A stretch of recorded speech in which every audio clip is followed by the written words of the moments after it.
DD news पर।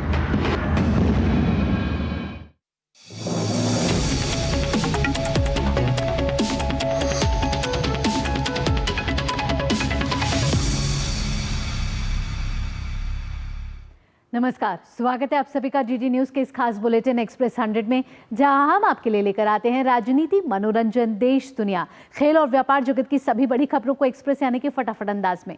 मैं हूं आपके साथ भावना नैयर, तो देखिए खबरें तेज रफ्तार से। संसद के मानसून सत्र का आज दूसरा दिन। लोकसभा में आज केंद्रीय मंत्री अर्जुन राम मेघवाल गोवा राज्य के विधानसभा क्षेत्रों में अनुसूचित जनजातियों के प्रतिनिधित्व का पुनर्समायोजन विधेयक चर्चा के लिए पेश करेंगे। यह विधेयक गोवा विधानसभा में अनुसूचित जनजातियों एसटी के लिए सीटें आरक्षित करने का प्रावधान करता है।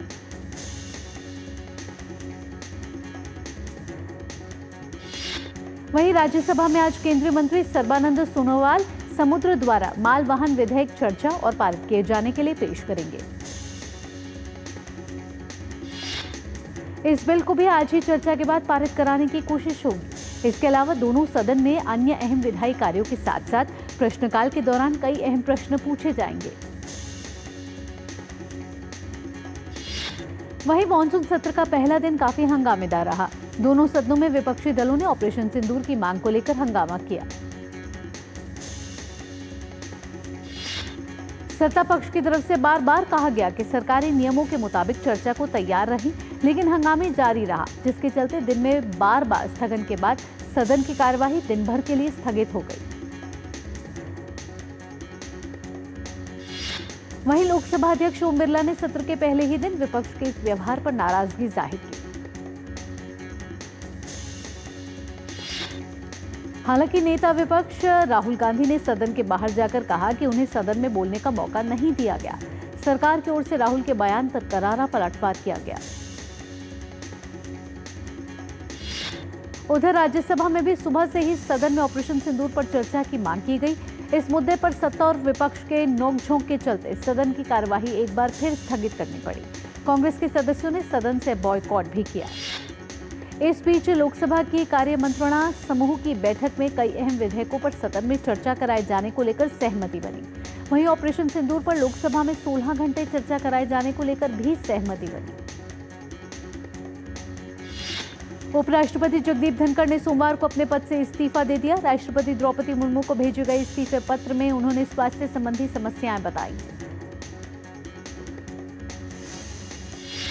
जगदीप धनखड़ ने सोशल मीडिया प्लेटफॉर्म एक्स पर इस्तीफा पत्र पोस्ट करते हुए कहा है कि आदरणीय राष्ट्रपति जी, स्वास्थ्य सेवा को प्राथमिकता देने और चिकित्सीय सलाह का पालन करने के लिए वे संविधान के अनुच्छेद 67 क्लॉज ए के अनुसार तत्काल प्रभाव से भारत के उपराष्ट्रपति पद से इस्तीफा देते हैं।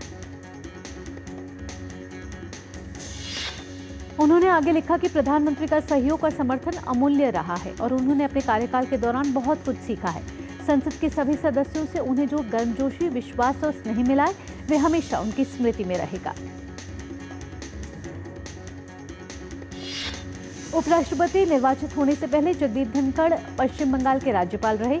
उन्होंने 30 जुलाई 2019 को पदभार ग्रहण किया था। जगदीप धनखड़ वो शख्सियत थे जो देश के 14वें उपराष्ट्रपति बनने के साथ ही जिनके पास कानून और सियासत का लंबा अनुभव रहा है। इलाहाबाद हाईकोर्ट के जस्टिस यशवंत वर्मा के खिलाफ महाभियोग की प्रक्रिया शुरू हो गई है। माफ कीजिएगा। उनके घर पर जले हुए नोट मिलने के बाद ये कदम उठाया गया। सत्तारूढ़ और विपक्षी दलों के 150 से ज्यादा लोकसभा सांसदों और राज्यसभा के 50 से अधिक सांसदों ने लोकसभा अध्यक्ष को ज्ञापन सौंपा। हस्ताक्षर करने वालों में BJP, Congress, TDP, JDU, Janata Dal secular, Assam Gana Parishad, Shiv Sena, Jana Sena party समेत तमाम दल शामिल हैं। इन लोगों ने संविधान के अनुच्छेद 124, अनुच्छेद 217 और 218 के तहत हस्ताक्षर करके नोटिस दिया है।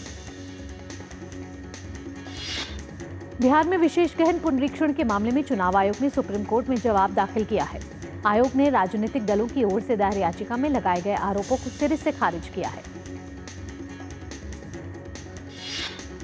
इसके साथ ही एसआईआर को लेकर चलाई जा रही भ्रामक खबरों पर भी सवाल उठाए गए हैं। आयोग ने कहा कि फर्जी मतदाताओं को वोटर लिस्ट से हटाना उसकी जिम्मेदारी और वे संवैधानिक जिम्मेदारी को निभा रहे हैं।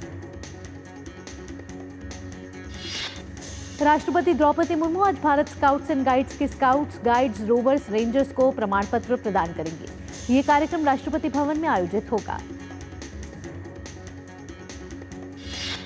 केंद्रीय मंत्री मनसुख मंडाविया आज नई दिल्ली स्थित फिक्की फेडरेशन हाउस में होने वाले तीसरे वैश्विक औद्योगिक संबंध शिखर सम्मेलन में शामिल होंगे। केंद्रीय राज्य मंत्री Jayant Chaudhary skill India mission के 10 वर्ष पूरे होने के उपलक्ष्य में नई दिल्ली स्थित भारत मंडपम में आयोजित एक कार्यक्रम में शिरकत करेंगे।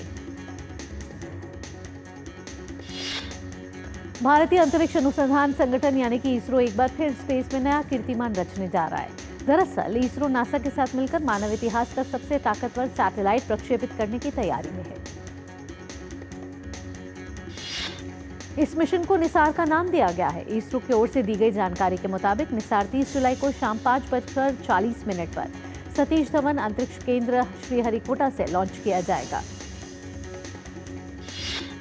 विदेश राज्य मंत्री पबित्रा मार्गेरिटा अपनी एस्तामिनी और लेसोथो की आधिकारिक यात्रा पर हैं। इस दौरान उन्होंने लेसोथो के श्रम और रोजगार मंत्री तेसेलिसो मोखोसी से मुलाकात की और भारत लेसोथो के द्विपक्षीय संबंधों के विस्तार पर चर्चा की। पबित्रा मार्गेरिटा ने लेसोथो के शिक्षा और प्रशिक्षण मंत्री एंटोई रापापा से भी मुलाकात की। इसी के साथ पबित्रा मार्गेरिटा 23 से 25 जुलाई तक दक्षिण अफ्रीका का दौरा भी करेंगे। सावन के पवित्र महीने में कांवड़ यात्रा की विशेष रौनक दिखाई दे रही है। शिव भक्तों में भरपूर उत्साह देखा जा रहा है। राजधानी दिल्ली और उत्तर प्रदेश के बॉर्डर पर कांवड़ियों के लिए विशेष प्रबंध किए गए हैं। उत्तर प्रदेश के मुजफ्फरनगर में कांवड़ियों ने ऑपरेशन सिंदूर की थीम पर झांकी तैयार की है। झांकी लोगों के लिए आकर्षण का केंद्र बनी हुई है। गाजियाबाद में कांवड़ यात्री पवित्र गंगा जल लेकर वापस लौट रहे हैं। बम बम भोले के जयकारों के साथ लौटे इन कांवड़ियों का उत्साह चरम पर था। उत्तर प्रदेश के मुजफ्फरनगर में कांवड़ यात्रा के दौरान बड़े आतंकी हमले की साजिश का खुलासा हुआ है। पुलिस ने इस मामले में 3 आरोपियों को गिरफ्तार किया है और आगे की कार्रवाई जारी है। पुलिस इस मामले में पाकिस्तान आतंकी संगठनों के शामिल होने के एंगल की भी जांच की जा रही है। आरोपियों ने विशेष समुदाय के लोगों को गुमराह करने के लिए पाकिस्तान के एक पुरानी वीडियो को व्हाट्सएप ग्रुप पर वायरल किया। अयोध्या के हनुमानगढ़ी मंदिर में भगवान के दर्शन करने के लिए भक्तों की भीड़ उमड़ी। भक्त कतारों में लगकर अपनी अपनी बारी का इंतजार कर रहे हैं। जम्मू कश्मीर के पुंछ में डीजीपी जम्मू कश्मीर, आईजीपी और सीआरपीएफ के अधिकारियों ने बाबा बूढ़ा अमरनाथ मंदिर का दौरा किया। अधिकारियों ने बाबा बूढ़ा अमरनाथ यात्रा की सुरक्षा व्यवस्था की समीक्षा की। हरियाणा में आज सुबह भूकंप के झटके महसूस किए गए। राष्ट्रीय भूकंप विज्ञान केंद्र के अनुसार आज सुबह लगभग 6:06 बजे रिक्टर स्केल पर 3.2 तीव्रता का भूकंप मापा गया। दिल्ली विधानसभा अध्यक्ष विजेंद्र गुप्ता ने कल नेवा प्रशिक्षण केंद्र का उद्घाटन किया। मॉनसून सत्र से पहले 3 दिवसीय विधायक प्रशिक्षण कार्यक्रम की दिल्ली विधानसभा में अब शुरुआत हो चुकी है। गुजरात के वापी में प्लास्टिक फैक्ट्री में भीषण आग लगने से काफी नुकसान हो गया है। किसी के हताहत होने की खबर नहीं है। आग पर अब तक 80% काबू पा लिया गया है। उत्तर प्रदेश के मुख्यमंत्री योगी आदित्यनाथ ने सोमवार को एक उच्च स्तरीय बैठक में पूर्वी पाकिस्तान यानी कि वर्तमान बांग्लादेश से विस्थापित होकर राज्य के विभिन्न जिलों में बसाए गए परिवारों को भू स्वामित्व का अधिकार देने का निर्देश दिया। सीएम योगी ने एक्स पर लिखा कि पूर्वी पाकिस्तान वर्तमान बांग्लादेश से विस्थापित होकर राज्य के विभिन्न जिलों में बसाए गए परिवारों को विधि सम्मत भू स्वामित्व का अधिकार पूरी संवेदनशीलता के साथ देने के साथ उत्तर प्रदेश सरकार पूर्णतः प्रतिबद्ध है। कांवड़ यात्रा नेम प्लेट विवाद से जुड़ी याचिकाओं पर सुप्रीम कोर्ट आज सुनवाई करेगा। इस मामले को लेकर दायर नई याचिका में खाने पीने का सामान बेचने वाली दुकानों के बाहर क्यूआर कोड लगाने के निर्देश को चुनौती दी गई है। एक्सप्रेस 100 में वक्त हो चला एक छोटे से ब्रेक का। जल्द हाजिर होंगे। ब्रेक के बाद भी रफ्तार भरी खबरों के सिलसिले को जारी रखेंगे।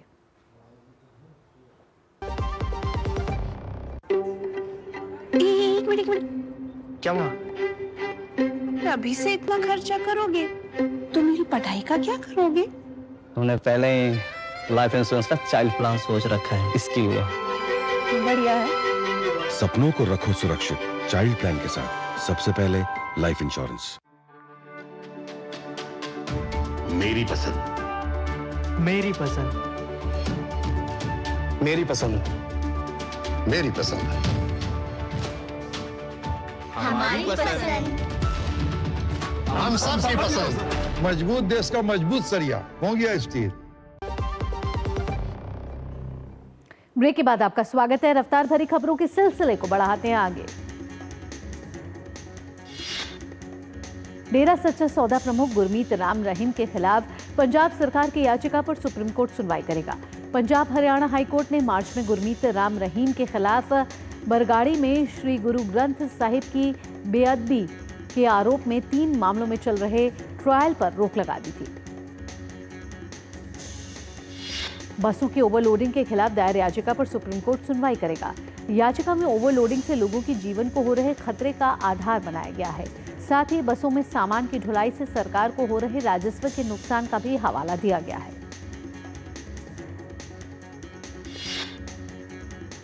दिल्ली के 2 पूर्व सीएम अरविंद केजरीवाल और आतिशी के खिलाफ मानहानि मामले पर सुप्रीम कोर्ट सुनवाई करेगा। केजरीवाल और आतिशी के खिलाफ बीजेपी नेता राजीव बब्बर ने निचली अदालत में मानहानि का मामला दर्ज कराया है। रामचरितमानस पर आपत्तिजनक टिप्पणी के चलते मुकदमा झेल रहे पूर्व सपा नेता स्वामी प्रसाद मौर्य की याचिका पर सुप्रीम कोर्ट में सुनवाई होगी। मौर्य ने प्रतापगढ़ में दर्ज एफआईआर को रद्द करने की मांग के साथ सुप्रीम कोर्ट का रुख किया है। इलाहाबाद हाईकोर्ट में आज श्री कृष्ण जन्मभूमि और शाही ईदगाह मस्जिद से जुड़े मामले की सुनवाई होगी। जम्मू कश्मीर के राजौरी में भारी बारिश की वजह से निचले इलाकों में जल भरा हुआ। लगातार हो रही बारिश से जनजीवन अस्त व्यस्त हो गया। मौसम विभाग के मुताबिक जम्मू कश्मीर में भी आज और कल भारी बारिश जारी रहने की आशंका है। इसके मद्देनजर जम्मू कश्मीर के कई जिलों में कम से कम मध्यम स्तर की बाढ़ की आशंका जताई गई है। वाराणसी में लगातार बारिश के बाद गंगा नदी का जलस्तर बढ़ने से कई मंदिर पानी में भर गए हैं। वहीं कई घाट भी जलमग्न हो गए हैं। हिमाचल प्रदेश में आज मानसून की तीव्रता में कल के मुकाबले कमी देखी जा रही है, जो स्थानीय लोगों के लिए राहत की खबर है। हालांकि पिछले 48 घंटों में भारी बारिश और जगह जगह भूस्खलन के कारण जनजीवन बुरी तरह से अस्त व्यस्त हुआ है। वहीं उत्तराखंड में आज रिमझिम बारिश की उम्मीद है, जबकि सोमवार को भारी बारिश से उत्तराखंड के देहरादून, पौड़ी, उत्तरकाशी में जनजीवन अस्त व्यस्त नजर आया। विशेष मोबाइल एप्लीकेशन मेरी पंचायत को एक्शन लाइन कैटेगरी सांस्कृतिक विविधता और पहचान, भाषाई विविधता और स्थानीय कंटेंट के तहत प्रतिष्ठित world summit on the information society prize 2025 champion पुरस्कार से अंतर्राष्ट्रीय स्तर पर मान्यता मिली है। प्रशासनिक सुधार और लोक शिकायत विभाग DARPG ने जून 2025 के मासिक रिपोर्ट जारी करते हुए जानकारी दी है कि राज्यों और केंद्र शासित प्रदेशों में कुल 22,478 ई सेवाएं प्रदान की जाती हैं, जिसमें अधिकांश ई सेवाएं 7,800 स्थानीय शासन और उपयोगिता सेवा क्षेत्र से संबंधित है। DARPG ने बताया कि जून 2025 तक राज्यों और केंद्र शासित प्रदेशों ने 1,416 नई सेवाएं जोड़ी हैं। केंद्रीय मंत्री शिवराज सिंह चौहान से नई दिल्ली में असम के कृषि मंत्री अतुल बोरा और राजस्थान के कृषि, बागवानी और ग्रामीण विकास मंत्री डॉक्टर किरोड़ी लाल मीणा ने मुलाकात की। इस दौरान दोनों राज्यों में कृषि और ग्रामीण विकास के संबंध में चर्चा हुई। केंद्रीय मंत्री शिवराज सिंह चौहान ने कहा कि असम और राजस्थान सहित सभी राज्यों के किसानों, ग्रामीणों के समग्र विकास के लिए प्रधानमंत्री नरेंद्र मोदी के नेतृत्व में केंद्र सरकार पूरी तरह से प्रतिबद्ध है। जहां कहीं भी किसानों को कोई समस्या आती है तो हम सदैव उनके साथ हैं। Maharatna company steel authority of India limited ने दावा किया है कि जोजिला सुरंग परियोजना में कंपनी सबसे बड़ी इमारत आपूर्तिकर्ता बनकर उभरी है। ये भारत की सबसे लंबी सड़क सुरंग और एशिया की सबसे लंबी द्विदिशात्मक सुरंग होगी। जोजिला सुरंग 11,578 फीट की ऊंचाई पर स्थित है। इस सुरंग का निर्माण चुनौतीपूर्ण हिमालयी भूभाग में किया जा रहा है। 30 किलोमीटर से ज्यादा लंबी यह सुरंग द्रास और कारगिल होते हुए श्रीनगर और लेह के बीच सभी मौसम के संपर्क प्रदान करेगी। सोने की कीमत में बीते 6 वर्षों में 200% की तेजी दर्ज की गई है। Motilal Oswal financial services limited की एक रिपोर्ट में कहा गया है कि मई 2019 से जून 2025 तक सोने की कीमतें 30,000 रुपए से बढ़कर करीब 1 लाख रुपए प्रति 10 ग्राम अधिक हो गई हैं। IMF ने कल एक बयान में कहा कि अंतर्राष्ट्रीय मुद्रा कोष की दूसरे नंबर की अधिकारी गीता गोपीनाथ अगस्त के अंत तक अपना पद छोड़ देंगी और हार्वर्ड विश्वविद्यालय लौट जाएंगे। गीता गोपीनाथ 2019 में मुख्य अर्थशास्त्री और के रूप में अंतर्राष्ट्रीय मुद्रा कोष में शामिल हुई थी। वित्त मंत्री निर्मला सीतारमण ने लोकसभा में कहा कि अक्टूबर 2024 में शुरू की गई पीएम इंटर्नशिप स्कीम के पहले 2 चरणों के दौरान देश की शीर्ष कंपनियों ने युवाओं को 1.53 लाख से ज्यादा प्रस्ताव दिए। वित्त मंत्री निर्मला सीतारमण ने संसद को बताया कि सरकार ने देश में बेरोजगारी दर को 6 वर्षों में 6% से घटाकर 3.2% करने और महंगाई को 6 वर्षों के निचले स्तर पर लाने के लिए कई उपाय किए हैं।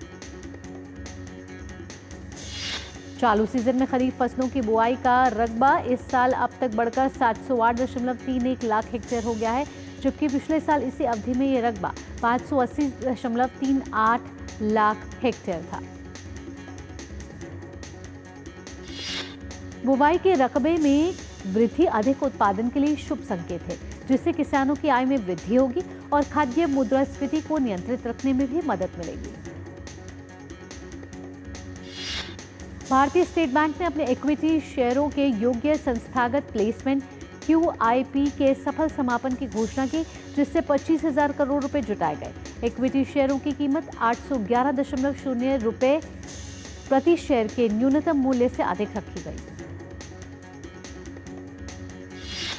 SBI का कहना है कि यह पूंजी SBI के CET1 बफर को बढ़ाएगी, जो 31 मार्च 2025 तक 10.81% से बढ़कर 11.50% हो जाएगा और खुदरा, MSME और कॉर्पोरेट क्षेत्रों में संतुलित ऋण वृद्धि को बढ़ावा देगा।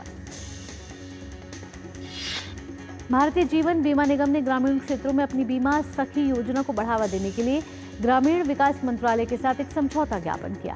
इस समझौता ज्ञापन का उद्देश्य बीमा वितरण के माध्यम से महिलाओं को सशक्त बनाना है।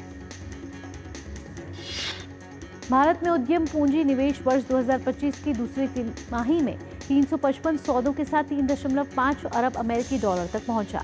KPMG की एक ताज़ा रिपोर्ट के अनुसार इससे पिछली मार्च तिमाही में 456 सौदों के साथ 2.8 अरब डॉलर का VC निवेश हुआ था।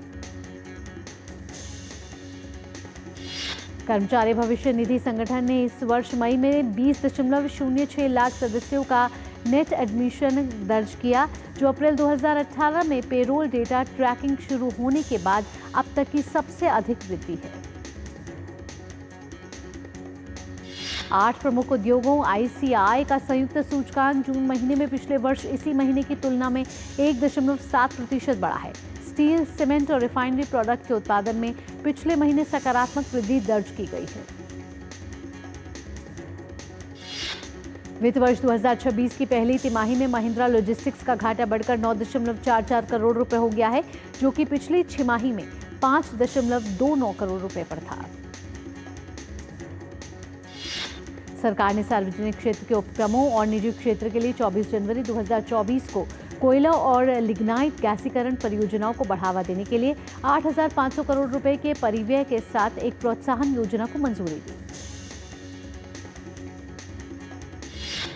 सरकार ने कोल इंडिया लिमिटेड CIL द्वारा कोयला गैसीकरण परियोजनाओं के लिए coal India limited, Bharat heavy electricals limited, CIL भेल और coal India limited gas authority of India limited के संयुक्त उद्यमों में निवेश को भी मंजूरी दी है। गजा में विस्थापित परिवारों के शिविर में इजरायली गोलीबारी में 12 लोगों की मौत और दर्जनों अन्य घायल हो गए। दरअसल शिविर के उत्तर में तैनात टैंकों ने विस्थापित परिवारों के तंबू पर 2 गोले दागे हैं। गजा में हमास के खिलाफ इजरायली सैन्य अभियान में अब तक 59,000 से ज्यादा फिलिस्तीनी मारे गए हैं। यूरोप और मिडिल ईस्ट इन दिनों भीषण गर्मी की चपेट में है, जिससे कई देशों में जलवायु आपात स्थितियां घोषित की गई हैं। ईरान इस वर्ष के अब तक के सबसे गर्म सप्ताह में प्रवेश कर चुका है, जहां पारा 50 डिग्री सेल्सियस से ऊपर पहुंच गया है।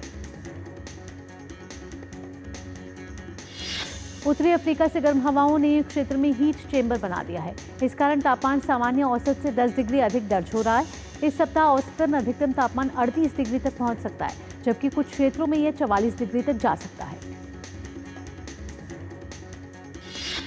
वियतनाम और लाओस में मौसम विभाग ने तूफान विफा के कारण भारी बारिश, अचानक बाढ़ और भूस्खलन की चेतावनी जारी की है। दक्षिण कोरिया के विशेष जांच दल ने चुनाव में हस्तक्षेप और अन्य अनियमितताओं के आरोप को लेकर पूर्व राष्ट्रपति यून सूक योल और उनकी पत्नी किम कीन को पूछताछ के लिए नोटिस भेजा है। ईरान एक बार फिर परमाणु समझौते को लेकर फ्रांस, जर्मनी और यूनाइटेड किंगडम के साथ वार्ता के लिए राजी हो गया है।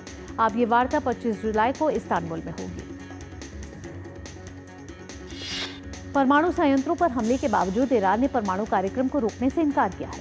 ईरान के विदेश मंत्री अब्बास अराक्ची ने कहा कि उनका देश अपने यूरेनियम संवर्धन कार्यक्रम को नहीं छोड़ सकता। एक्सप्रेस 100 में ले रहे हैं एक और छोटा सा ब्रेक, जल्द हाजिर होते हैं।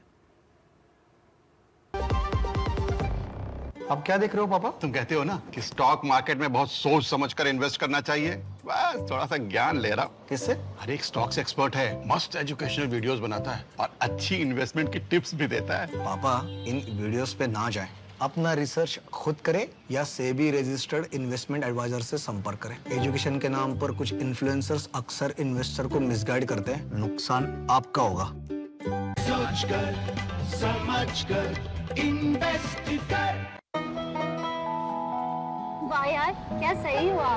मेरा भी मन करता है कुछ करने का। मन करता है तो करो। घर की चीजों से टाइम ही नहीं मिलता और हूँ सिर्फ 10वीं पास। आप LIC की बीमा सखी योजना के साथ जुड़ सकती हो। मैं LIC एजेंट बन सकती हूँ? पूरी ट्रेनिंग भी मिलेगी, मंथली स्टाइपेंड भी मिलेगा। स्टाइपेंड भी? ऊपर से कमीशन अलग। LIC बीमा सखी योजना से जुड़ने के लिए अपनी नजदीकी LIC शाखा से संपर्क करें। LIC बीमा सखी योजना, अपनी शुरुआत अपने हिसाब से। ब्रेक के बाद एक्सप्रेस 100 में आपका एक बार फिर स्वागत। रफ्तार भरी खबरों के सिलसिले को बढ़ाते हैं आगे। बांग्लादेश के ढाका में हुए F-7 प्रशिक्षण विमान दुर्घटना में पायलट सहित कम से कम 27 लोगों की मौत हो गई है, जबकि 88 घायलों का इलाज चल रहा है। विमान दुर्घटना को लेकर बांग्लादेश की अंतरिम सरकार ने एक दिन का राजकीय शोक घोषित किया है। वहीं बांग्लादेश आर्मी और फायर सर्विस की टीमें तत्काल बचाव अभियान में जुटी हैं। साथ ही आपातकालीन हेल्पलाइन नंबर भी जारी किए गए हैं। यूक्रेन के राष्ट्रपति वोलोडिमिर ज़ेलेंस्की ने कहा है कि यूक्रेन और रूस बुधवार को तुर्की में शांति वार्ता करेंगे। अमेरिकी न्याय विभाग ने मार्टिन लूथर किंग जूनियर की हत्या से संबंधित 2,40,000 से ज्यादा पन्नों के दस्तावेज जारी किए। इनमें FBI के रिकॉर्ड भी शामिल हैं, जिनमें नोबेल शांति पुरस्कार विजेता और उनके नागरिक अधिकार आंदोलन को बदनाम करने के प्रयास के तहत नागरिक अधिकार नेता पर निगरानी रखी थी। ब्राजील के सुप्रीम कोर्ट के एक न्यायाधीश ने पूर्व राष्ट्रपति जेयर बोल्सोनारो को जेल भेजने की चेतावनी दी। न्यायाधीश ने तर्क दिया है कि ऑनलाइन उपयोगकर्ताओं द्वारा उनके भाषण को साझा करना सोशल मीडिया प्रतिबंध का उल्लंघन है। भारत की शतरंज इंटरनेशनल मास्टर दिव्या देशमुख ने महिला शतरंज विश्व कप के सेमीफाइनल मैच खेलेंगी। अंतिम 4 में दिव्या का सामना पूर्व महिला विश्व चैंपियन चीन की तान झोंगे से होगा। इससे पहले क्वार्टर फाइनल मैच में दिव्या ने अपने से बेहतर रैंकिंग वाली हमवतन खिलाड़ी डी हरिका को टाई ब्रेक में 2-0 से हराकर अंतिम 4 में प्रवेश किया था। FID महिला विश्व कप के एक अन्य सेमीफाइनल मुकाबले में भारत की कोनेरू हम्पी का सामना शीर्ष वरीयता प्राप्त चीन की लेई टिंगजी से होगा। कोनेरू हम्पी ने क्वार्टर फाइनल में चीन की युगिन सांग को भी मात दे दी है। कोनेरू हम्पी इस प्रतियोगिता के सेमीफाइनल में पहुंचने वाली पहली भारतीय है। वहीं भारत के आर विशाली को क्वार्टर फाइनल में हार का सामना करना पड़ा है। उन्हें चीन की तीसरी वरीयता प्राप्त खिलाड़ी टैन जोंग यी के हाथों मात मिली। भारतीय महिला टीम और इंग्लैंड के बीच 3 मैचों की वनडे सीरीज का तीसरा मुकाबला आज खेला जाएगा। सीरीज के पहले मैच में भारतीय टीम ने जीत हासिल की थी, जबकि दूसरे मुकाबले में इंग्लैंड को डीएलएस नियम के तहत जीत हासिल हुई थी। इंग्लैंड के खिलाफ चौथे टेस्ट की शुरुआत से पहले भारतीय टीम को झटका लगा है। टीम के ऑलराउंडर नीतीश कुमार रेड्डी सीरीज से बाहर हो गए हैं। वहीं तेज गेंदबाज अर्शदीप सिंह भी चौथे टेस्ट में नहीं खेल पाएंगे। गुरुवार को बेकनहैम में अभ्यास सत्र के दौरान अर्शदीप सिंह को बाएं हाथ के अंगूठे में चोट लग गई थी। खबरों के मुताबिक आकाशदीप का भी चौथे टेस्ट में खेलना मुश्किल है। आकाशदीप को ग्रॉइन इंजरी हो गई है। चयनकर्ताओं ने हरियाणा के तेज गेंदबाज अंशुल कंबोज को टेस्ट सीरीज के आखिरी 2 टेस्ट के लिए टीम में शामिल किया है। भारत के युवा स्क्वॉश खिलाड़ी अनाहत सिंह ने विश्व जूनियर स्क्वॉश चैंपियनशिप 2025 के राउंड ऑफ 32 में प्रवेश कर लिया है। खेलो इंडिया अस्मिता के अंतर्गत श्रीनगर में आयोजित पेंचक सिलाट लीग में बड़ी संख्या में लड़कियों ने हिस्सा लिया। चाइना ओपन बैडमिंटन टूर्नामेंट महिला वर्ग में भारत की अनुपमा उपाध्याय का सफर समाप्त हो गया। उन्हें मलेशिया की ली सेंग टी ने हराया। चाइना ओपन बैडमिंटन टूर्नामेंट के पुरुष वर्ग की शुरुआती दौर में लक्ष्य सेन चीन के शी फैंग ली से भिड़ेंगे।